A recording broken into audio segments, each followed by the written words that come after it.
नमस्कार दोस्तों, मैं अशोक सर एसएससी फुलप्रास में आपका स्वागत करता हूं। फ्रेंड्स, आज के क्लास में हम लोग 10वीं क्लास के फिजिक्स का पहला चैप्टर प्रकाश के परावर्तन एवं अपवर्तन का एक टॉपिक्स आवर्धन के बारे में पढ़ेंगे, जिसे इंग्लिश में मैग्निफिकेशन कहते हैं।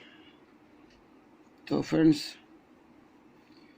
क्लास शुरू करने से पहले आपसे एक रिक्वेस्ट है, यदि आपने अभी तक चैनल को सब्सक्राइब नहीं किया है तो चैनल को सब्सक्राइब कर घंटी के बटन को दबा ले, ताकि आगे आने वाले वीडियो का नोटिफिकेशन आपको मिल सके। चलिए फ्रेंड्स, चलते हैं आवर्धन पर। प्रतिबिंब की ऊंचाई और वस्तु की ऊंचाई के अनुपात को आवर्धन कहते हैं। प्रतिबिंब की ऊंचाई और वस्तु की ऊंचाई के अनुपात को आवर्धन कहते हैं। इसे स्मॉल m द्वारा सूचित किया जाता है।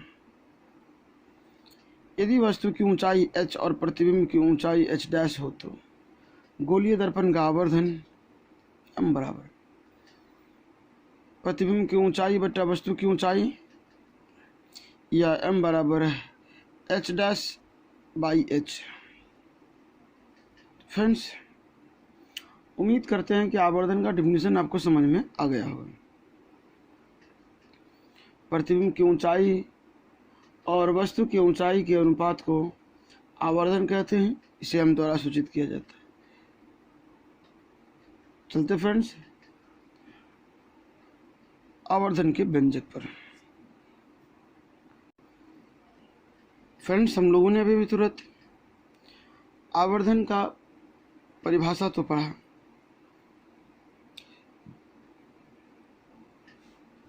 आवर्धन का डिफिनीशन अर्थात परिभाषा को पढ़ा। तो यहाँ देखिए आवर्धन का ये व्यंजक है। फ्रेंड्स, हमें आवर्धन का व्यंजक ज्ञात करना मतलब प्राप्त करना है।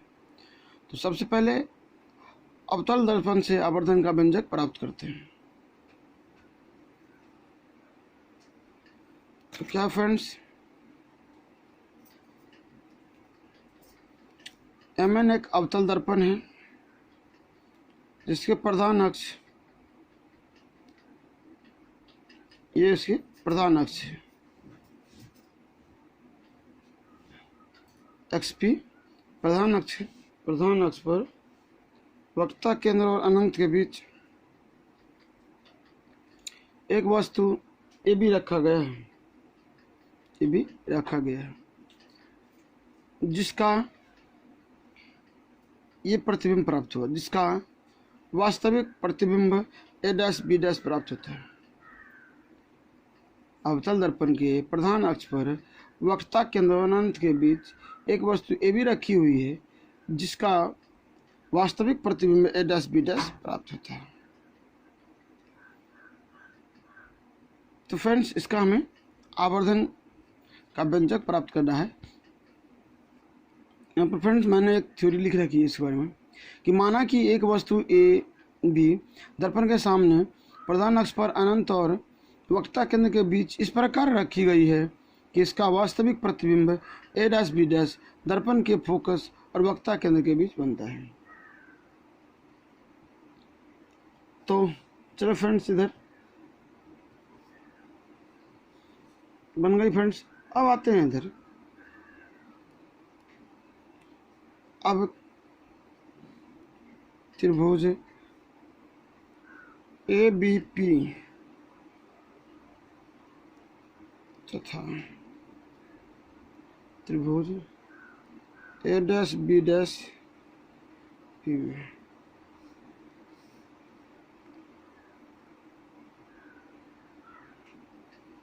A dash B dash P में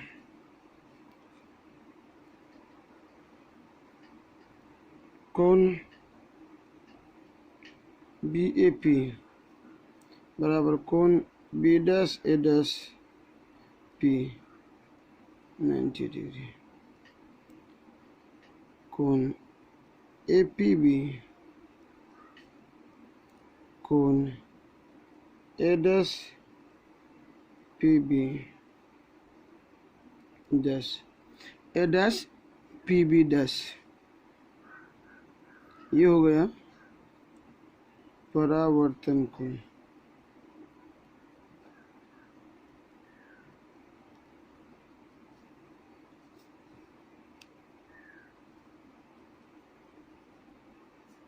शेष कोण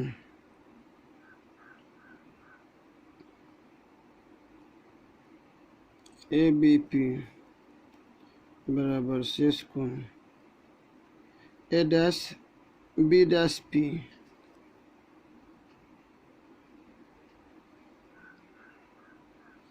इसलिए त्रिभुज ए बी पी तथा त्रिभुज ए डैश बी डैश पी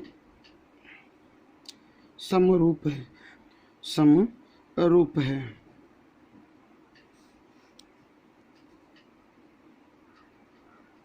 अतः ए डैश बी डैश बट्टा A B P A dash बट्टा पी ए इक्वेशन 1। पुनः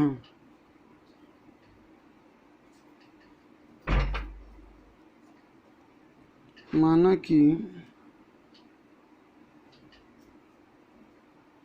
बिंब वस्तु की ऊंचाई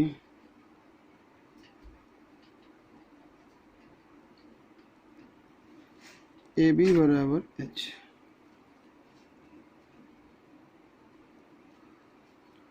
प्रतिबिंब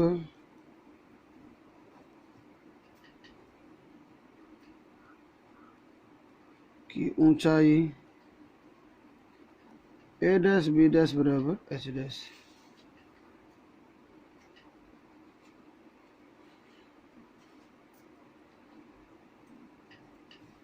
बिंब की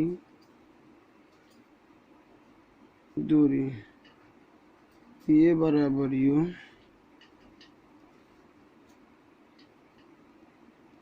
प्रतिबिंब की दूरी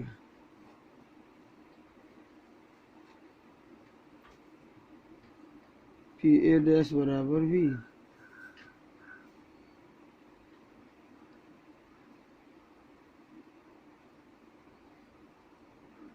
अब चिन्ह परिपाटी का उपयोग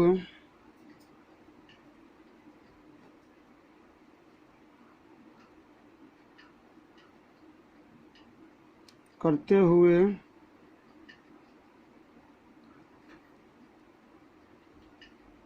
समीकरण 1 के पदों का मान रखने पर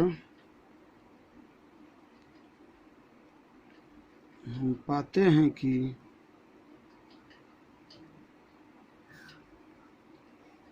माइनस एच डैश बट्टा एच बराबर minus V by minus you.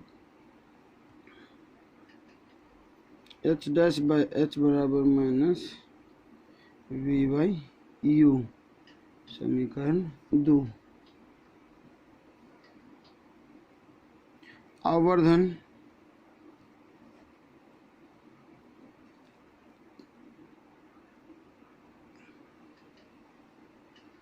आवर्धन की परिभाषा से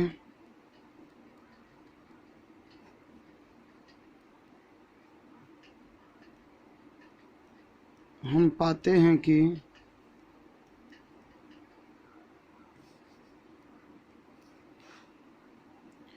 m बराबर H dash by H. Question 3।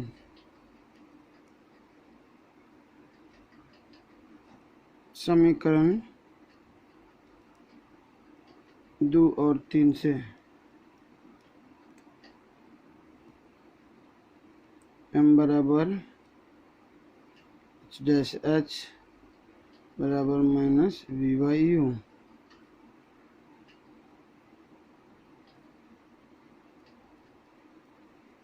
अतः m बराबर माइनस v बाई यू।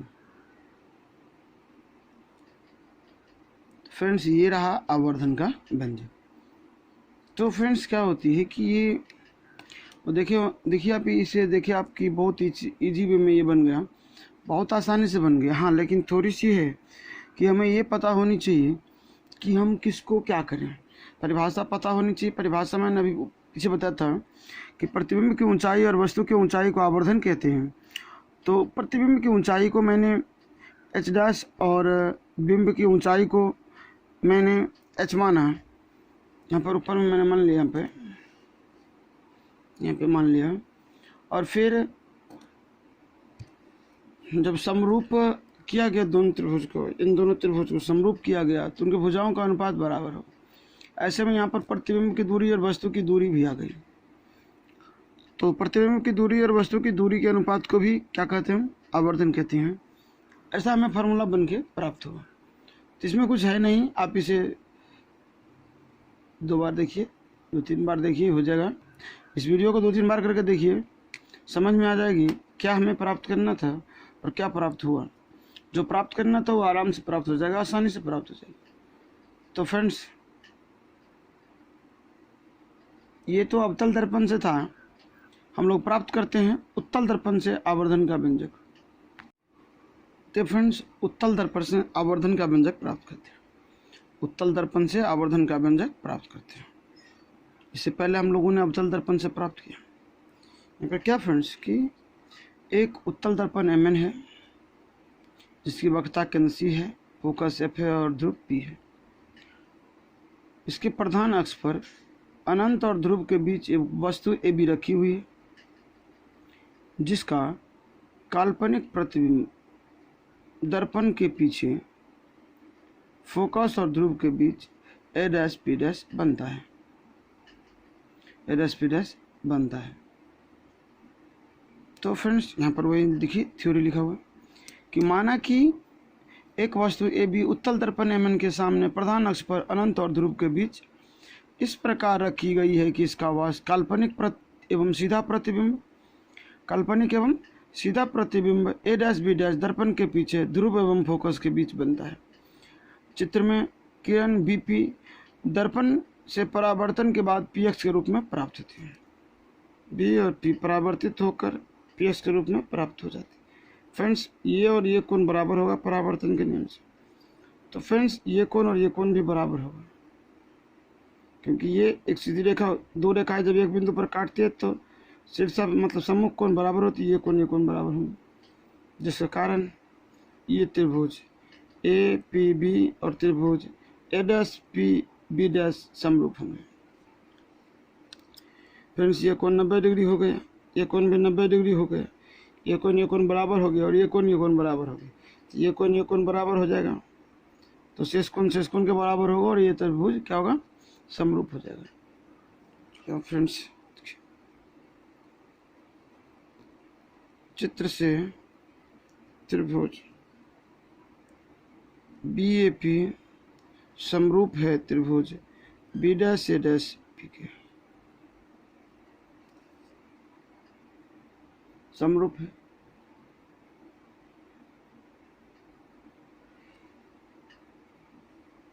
इसलिए इसकी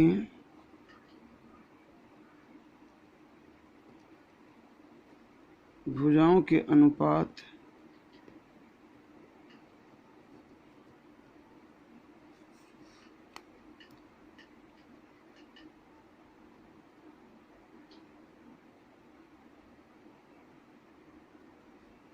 समान होंगे।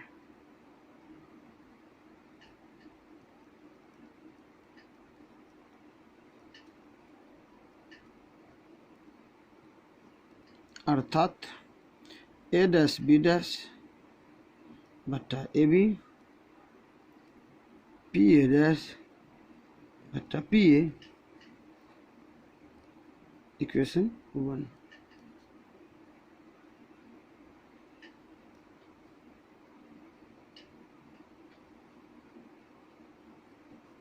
माना कि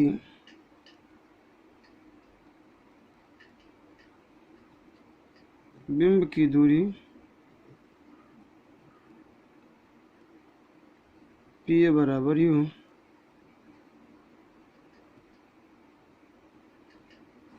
प्रतिबिंब की दूरी पी ए डैश बराबर वी,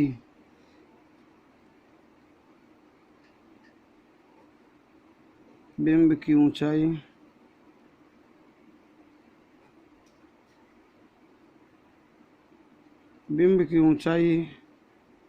ए बी बराबर एच,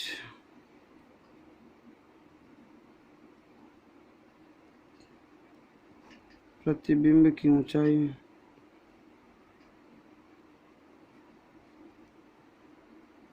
ए डैश बी डैश बराबर एच डैश।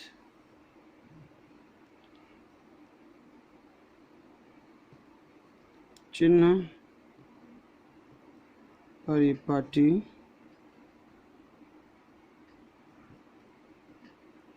का उपयोग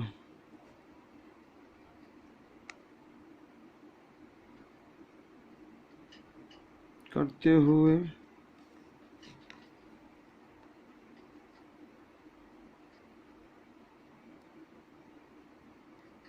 समीकरण 1 के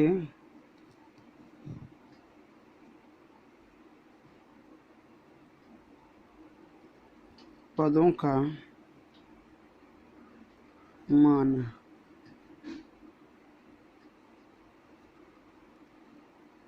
रखने पर क्या है फ्रेंड्स, यहाँ पर जिसमें वस्तु की ऊंचाई है वह ऊपर की ओर है, धनात्मक ओर है, एच डैश और एच आ गई। प्रतिबिंब की ऊंचाई भी है। यहाँ पर जो वस्तु की दूरी है वह केवल ऋणात्मक है।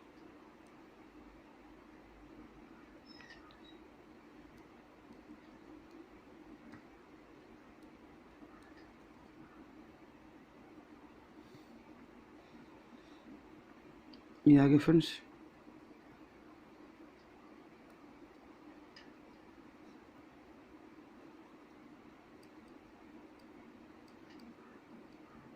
आवर्धन की परिभाषा से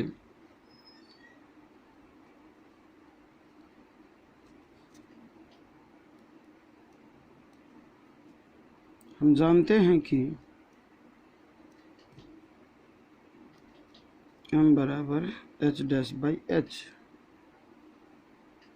इक्वेशन 3।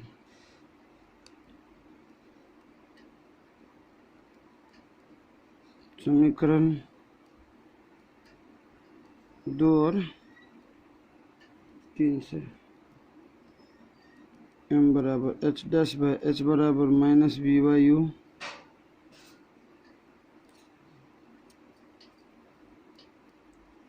अतः m बराबर minus B by U. Friends, इस प्रकार हमने देखा कि ये हमारा जो व्यंजक है ये आवर्धन का वो प्राप्त हो गया। तो फ्रेंड्स, आवर्धन का व्यंजक प्राप्त करना कोई बड़ी बात नहीं है। हम परिभाषा से जानते हैं कि प्रतिबिंब की ऊंचाई और बिंब की ऊंचाई के अनुपात को आवर्धन कहते हैं। और हमें जो व्यंजक प्राप्त हुई है उसके हिसाब से वो आता है कि प्रतिबिंब की दूरी बटा बिंब की दूरी भी आवर्धन है।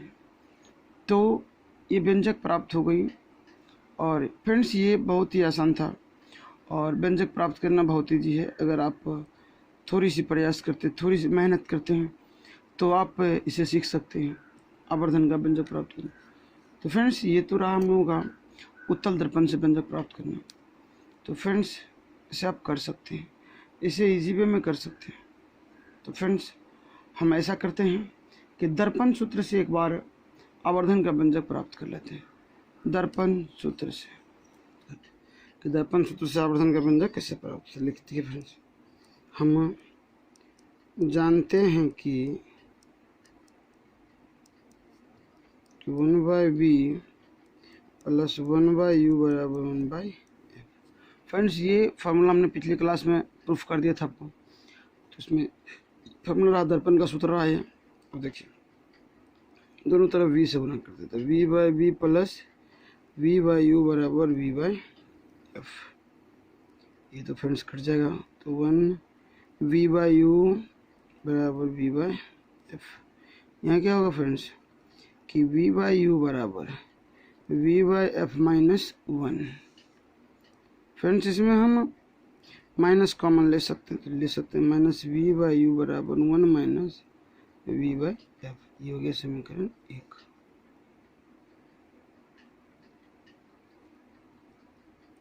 हम जानते हैं कि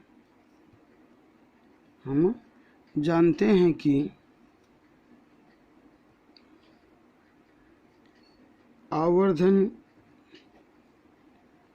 m बराबर माइनस v/u। ये हो गया समीकरण 2। समीकरण 1 और 2 से m बराबर 1 माइनस v/f। तो फ्रेंड्स ये हुआ आवर्धन का सूत्र। इसमें क्या फ्रेंड्स ज़्यादा कुछ ना है, आपको अगर दर्पण सूत्र पता है, आवर्धन का सूत्र पता है, ये रहा दर्पण सूत्र और ये रहा आवर्धन सूत्र, और ये दोनों पता है तो आप वहाँ तक पहुँचा सकते हैं। दोनों तरफ v से गुना करिए, क्योंकि हमें v/u चाहिए। आवर्धन के फॉर्मूला में यहाँ पर v/u है, हमें v/u चाहिए, और ये लाने के लिए v से दोनों तरफ गुना कर दीजिए दर्पण सूत्र में, तो इस प्रकार से ये प्राप्त हो जाएगा और ये आएगा। तो फ्रेंड्स क्या है कि अगर हमें आवर्धन ज्ञात करने के लिए कहता है किसी दर्पण में, और दर्पण की दूरी और फोकस दूरी क्या कहते हैं, प्रतिबिंब की दूरी और फोकस दूरी दी हुई है, तो आराम से ज्ञात हो जाएगा।